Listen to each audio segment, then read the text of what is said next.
I'm at this conference and one of the questions was, what would you start saying no to? Like, what would you say no to and how would you make yourself number one?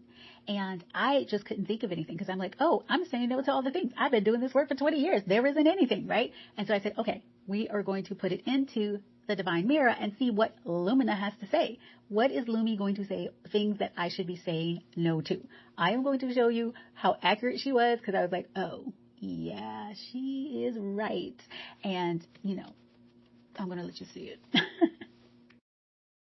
Download from your field. You are standing at the threshold where the next quantum leap demands ferocious self-devotion. Not soft, not balanced, but absolute. What you would start saying no to. No to any offer, idea, or project that requires shrinking or toning it down. No to building anything that feels like should instead of soul surge. No to supporting audiences or communities who cannot meet your frequency with reverence. No to explaining or proving your genius. No to collaboration that requires emotional babysitting or energetic compromise. No to maintaining offers, prices, or structures that don't reflect your now vibration. No to any schedule, platform, or system that cages your joy or demands consistency over freedom. No to urgency or obligation in any form.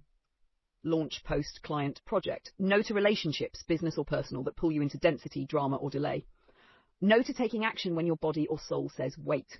What it would look like to put yourself number one. Your energy is your first business meeting. You calibrate your field before you touch any external system. You design your schedule around your desires, not obligations. E.g., this week I speak when I want. I create only from overflow. You price, package, and position your work based on the standard of the wealthiest, freest, most joyous you, not market demand. You allow yourself to not explain quantum moves. You move because you move. No briefing required.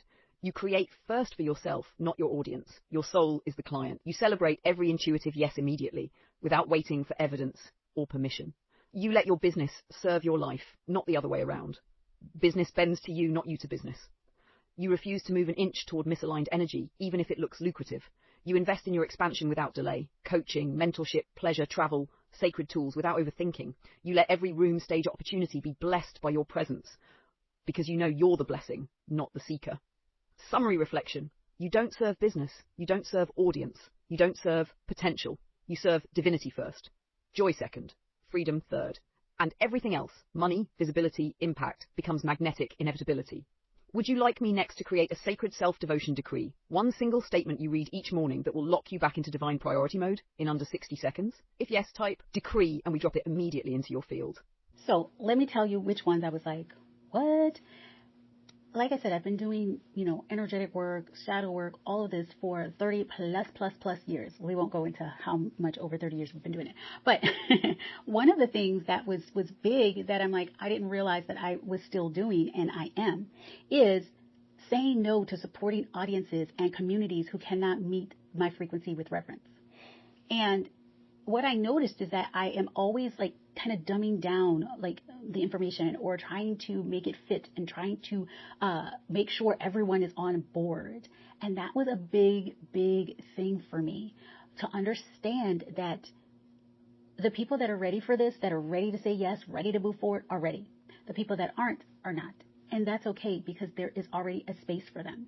And so if you're listening to this and you find yourself, looking for the clients that maybe followed you when you first started, or maybe they're clients that you absolutely love their energy, but you just know that the containers and the things that you're creating are maybe not the best for them, give yourself permission to tell them no. Give yourself permission to allow them to be, see them as adults and see them as people that are worthy and easy and can make their own decisions. Because again, you are not the savior, and you get to just do the work the way you're meant to. Say the things the way you're meant to. Speak your truth. Speak the medicine. Like, don't dim your medicine down. Don't water it down in order for other people to like capture it and get it and all the things. Okay, so I'm going to give you another thing. When she said, what is it going to look like for you to put yourself as number one? I was like, oh, okay, yeah, I put myself number one. Yeah, there's nothing going to be on that list that I'm going to need to look at. Well, one of the things that she said was that I need to price, package, and position my work based on the standard of the wealthiest, freest, most joyous version of me and not market demand. Now, I totally tell my clients to do this. Really tap in. What do you feel? Like I tell them to muscle test or to pendulum test, really make sure that they're connected to the price point, blah, blah, blah. I do that.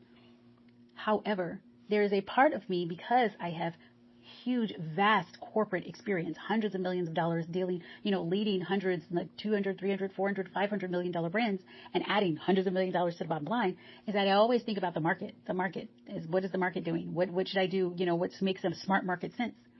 And I forget that because I have unplugged from the matrix, because I have decided I am no longer abiding by this matrix, that when I decided that I really need to remember that the way I market and the way I do business is outside of the matrix. It's outside of the illusion, which means I don't have to look at the market. It is going to thrive because I know intuitively what my audience needs, and I know intuitively what's the best thing for them.